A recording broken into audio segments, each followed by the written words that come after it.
Good evening students, स्वागत है हमारे चैनल आर के ट्यूटोरियल्स पे। आज हमारे चैनल की सेकंड क्लास है दोस्तों। हमने प्रीवियस क्लास में form, classes and structure of words के बारे में सीखा था। उसी क्रम में आगे बढ़ते हुए आज हम पार्ट्स ऑफ स्पीच के बारे में पढ़ेंगे। पार्ट्स ऑफ स्पीच स्टार्ट करने से पहले फ्रेंड्स, मैं आपको ये बताना चाहता हूँ, इस वीडियो को प्रीवियस वीडियो के साथ लिंक करके देखिए। आपका concept figure of speech parts of speech and form, classes and structure of words के बारे में मोर क्लियर हो जाएगा। Okay, let's start with parts of speech today.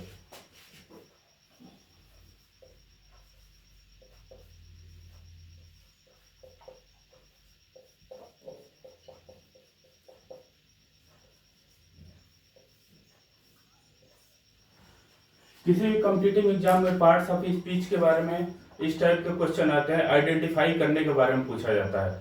आपको कोई भी वर्ड दे दिया जाएगा, किसी भी सेंटेंस का कोई वर्ड अंडरलाइन होगा और आपको उसको आइडेंटिफाई करके बताना होगा कि ये कौन सा पार्ट्स ऑफ स्पीच है।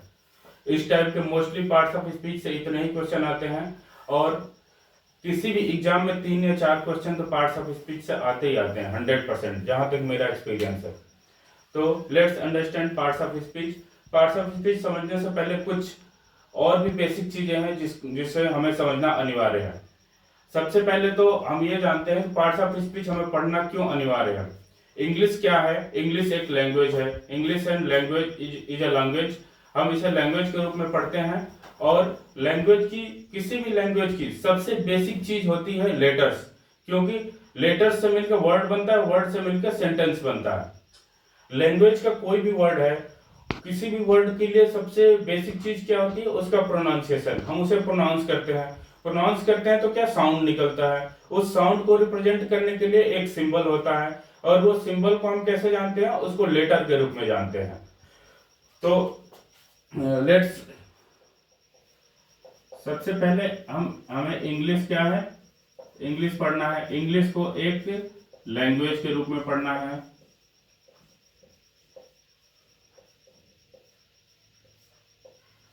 लैंग्वेज से क्या साउंड निकल के आता है। साउंड किससे निकलेगा? सिंबल से आएगा।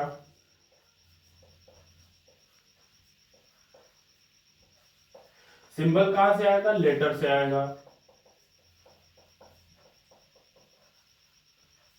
लेटर्स कहां से आता है? लेटर्स आपका आता है अल्फाबेट से।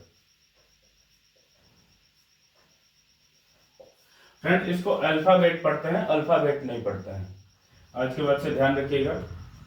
तो हम अल्फाबेट से स्टार्ट करते हुए हम इंग्लिश तक आएंगे। अल्फाबेट क्या होता है? Alphabet is a group of letters. Alphabet जो है हमारा लेटर्स से मिलकर बना होता है। लेटर्स, इंग्लिश में लेटर्स जो होते हैं ए से लेकर जेड तक 26 लेटर्स होते हैं। इन लेटर्स के ग्रुप को हम अल्फाबेट के रूप में जानते हैं। Alphabet is a group of word, group of letters. In letters से क्या है? सिंबल बनता है। इन सिंबल से साउंड निकल के आता है। साउंड से लैंग्वेज बनता है and then it is known as English only. ये हम 0 लेवल से स्टार्ट कर रहे हैं दोस्त। इंग्लिश का जो सबसे बेसिक चीज है लेटर एंड अल्फाबेट है। इस अल्फाबेट पे भी एक प्रीवियस ईयर क्वेश्चन आया हुआ है। एसएससी या सीजीएल किसी गवर्नमेंट एग्जाम में ही आया है। I am not clear about it, but I will make you clear in another class. एक क्वेश्चन आया था,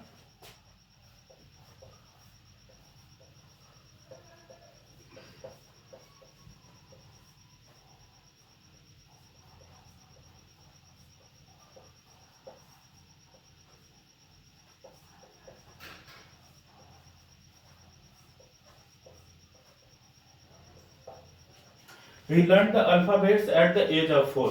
फ्रेंड्स, मैं आपको बता दूं, आपके जो भी डाउट हो आप कमेंट बॉक्स में पूछ सकते हैं। मैं इसका रिप्लाई आफ्टर वीडियो आपको कमेंट से ही दे दूंगा। He learned the alphabets at the age of 4।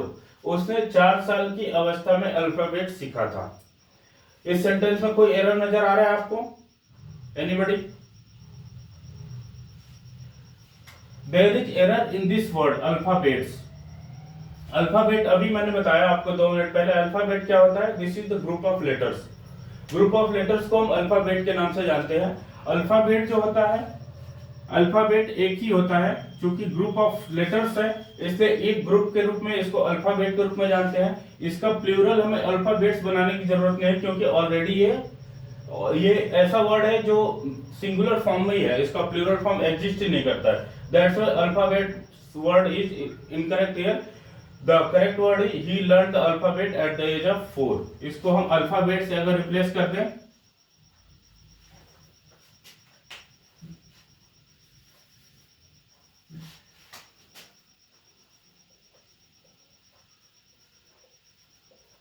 Alphabet से अगर रिप्लेस कर देंगे, then this sentence will be correct. तो हमने ये देखा कि 0 लेवल पे ही हमें एक प्रीवियस ईयर क्वेश्चन मिल गया। तो इस टाइप के क्वेश्चन आते हैं, बेसिक से ही बेसिक क्वेश्चन आते हैं, तो we have to start from the basic only. Then ये तो लेटर्स हो गया। अब क्या है, ये लेटर्स, अगर हम लेटर्स को सबसे बेसिक चीज मान लेते हैं दोस्त,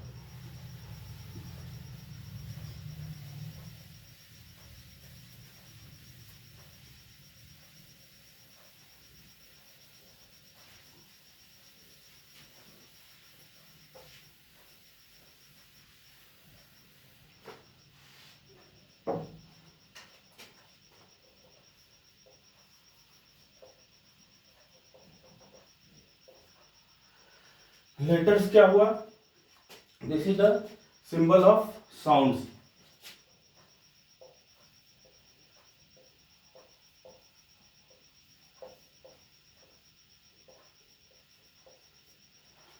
लेटर सिंबल ऑफ साउंड्स हो गया, क्योंकि लैंग्वेज का प्रोनाउंसिएशन जो है वो साउंड से स्टार्ट होता है। साउंड के लिए एक सिंबल की रिक्वायरमेंट होती है, और सिंबल लेटर से बनता है। ठीक है, तो लेटर इज द बेसिक चीज फॉर इंग्लिश लैंग्वेज। अब लेटर्स के बाद जो लेटर से मिलकर बनता है, लेटर फर्स्ट बेसिक चीज हो गया, इसको सबसे पहले बेसिक चीज के रूप में जानेंगे। सेकंड बेसिक चीज होता है वर्ड। वर्ड क्या है, लेटर्स के कॉम्बिनेशन से जो भी वर्ड बनता है, लेटर्स के कॉम्बिनेशन से जो बनता है उसे वर्ड बोलते हैं। इसको हम बोल सकते हैं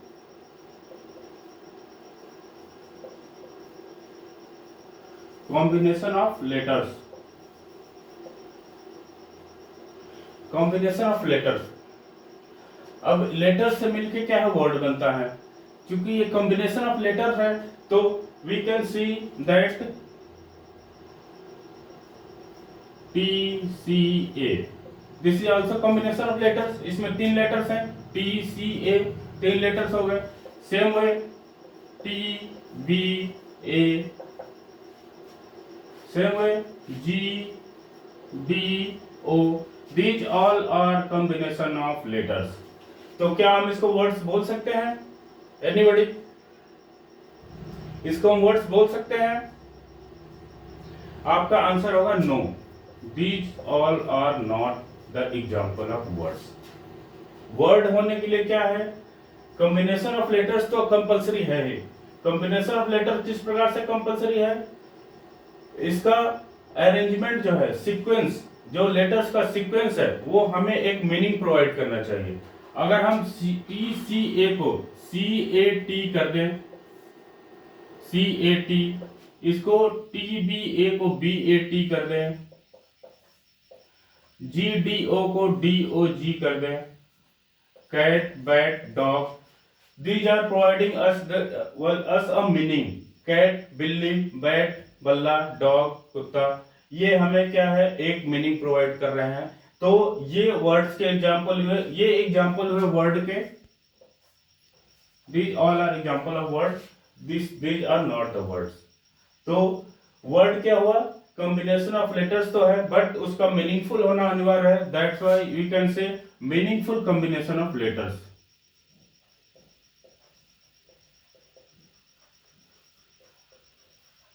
मीनिंगफुल कॉम्बिनेशन ऑफ लेटर्स को हम वर्ड के रूप में जानते हैं। Okay, letters, word. अब इसके बाद अगली कड़ी में वर्ड से मिलके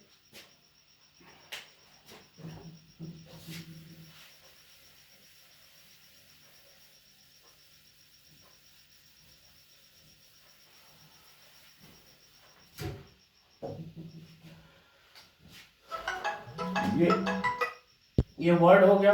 वर्ड से मिलके क्या है दोस्त, वर्ड से अगली कड़ी क्या होता है,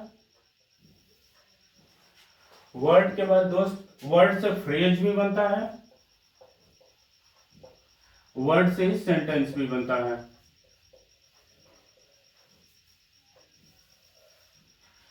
फ्रेज और सेंटेंस दोनों बनते हैं। इसको हम तीसरी कड़ी के रूप में जान सकते हैं। अंग्रेजी भाषा की तीसरी कड़ी फ्रेज एज सेंटेंस हो गए। This phrase is also group of word, sentence is also group of words, इसमें कोई डाउट नहीं है।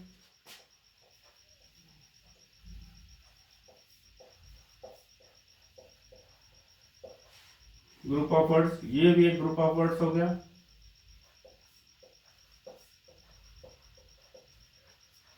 डियर स्टूडेंट्स, आपसे एक रिक्वेस्ट है, प्रिपेयर कॉपी और पेन अपने पास रखिए और जो भी मैं नोट्स बनवा रहा हूं इसको नोट डाउन करिए प्लीज, फिर पढ़ाई का अलग ही मजा आएगा।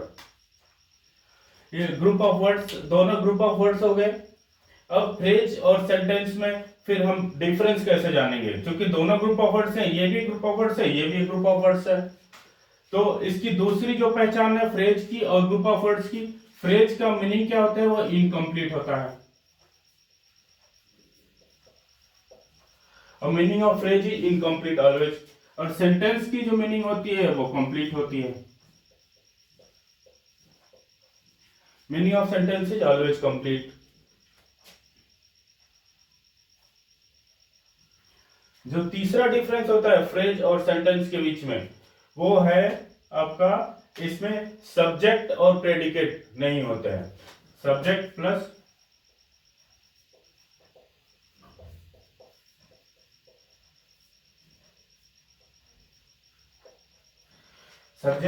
Subject is also not available and predicate is also not available. अब फ्रेंड्स, आपको डाउट होगा प्रेडिकेट क्या, सर ने बता दिया। सब्जेक्ट के बारे में तो आइडिया है, प्रेडिकेट क्या होता है, प्रेडिकेट हमें नहीं पता है। तो मैं आपको बताना चाहता हूँ, प्रेडिकेट जो शब्द के साथ वर्ब कनेक्ट होता है, किसी भी सेंटेंस में सब्जेक्ट के अदर देन सब्जेक्ट कुछ भी होता है उसे हम प्रेडिकेट के बारे में जानते हैं।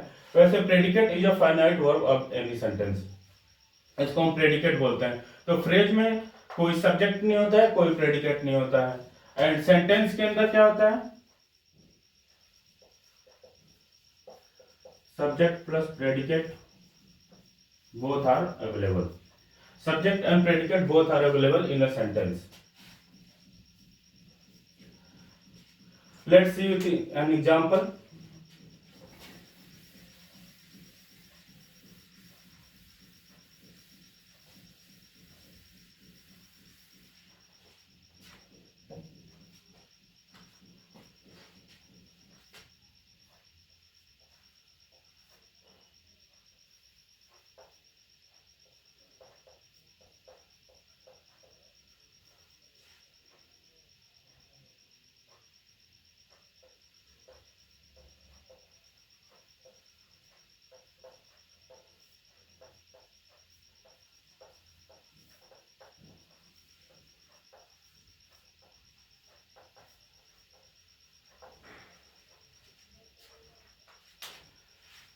The cat sitting beneath the table is beautiful.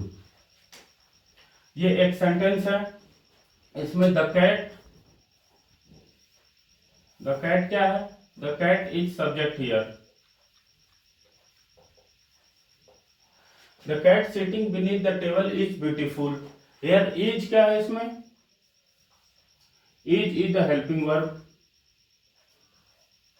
Verb समझिए, अभी helping verb and auxiliary verb बारे में हम आगे पढ़ेंगे, आगे क्लासेस में। आप इसको वर्ब के नाम से समझिए। And beautiful is object. तो इसमें सब्जेक्ट है, वर्ब है एंड ऑब्जेक्ट है। तो हमने पहले क्या बताया, सब्जेक्ट एंड प्रेडिकेट जिसमें है उसको हम सेंटेंस के रूप में जानते हैं। तो ये सेंटेंस का एग्जांपल हो गया, this is an example of sentence. अब इस सेंटेंस का जो रिमेनिंग पार्ट्स है, सब्जेक्ट वर्ब एंड ऑब्जेक्ट को छोड़ के क्या बचा, sitting beneath the table. Sitting beneath the table, अगर इस इतने पार्ट को हम यहां से निकाल दें तो हमारा क्या बचेगा, the cat is beautiful.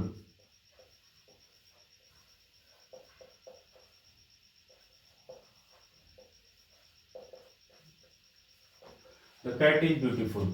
And ये जो रिमेनिंग पार्ट बचा वो क्या है?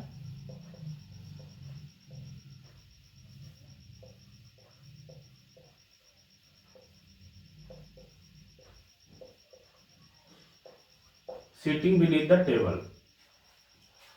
हमने देखा कि इतने पार्ट को निकालने के बाद द कैट इज ब्यूटीफुल जो हमारा बच रहा है ये भी कंप्लीट सेंस बना रहा है। This is making a complete sense, the cat is beautiful, बिल्ली सुंदर है। ये सेंटेंस अपने आप में कंप्लीट है। We can say sentence but sitting beneath the table. क्या ये सेंटेंस कोई मीनिंग क्रिएट कर रहा है? Sitting beneath the table, table के नीचे बैठा हुआ। टेबल के नीचे क्या बैठा हुआ कुछ भी क्लियर नहीं है इस सेंटेंस में, तो इसको हम फ्रेज के रूप में जान सकते हैं। This is an example of phrase.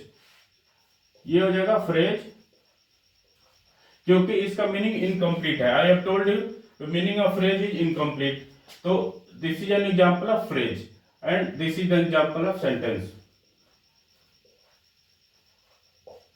I hope sentence और फ्रेज को समझने में कोई परेशानी नहीं हो रही आप लोगों को। सेंटेंस एंड फ्रेज क्लियर हो गया होगा।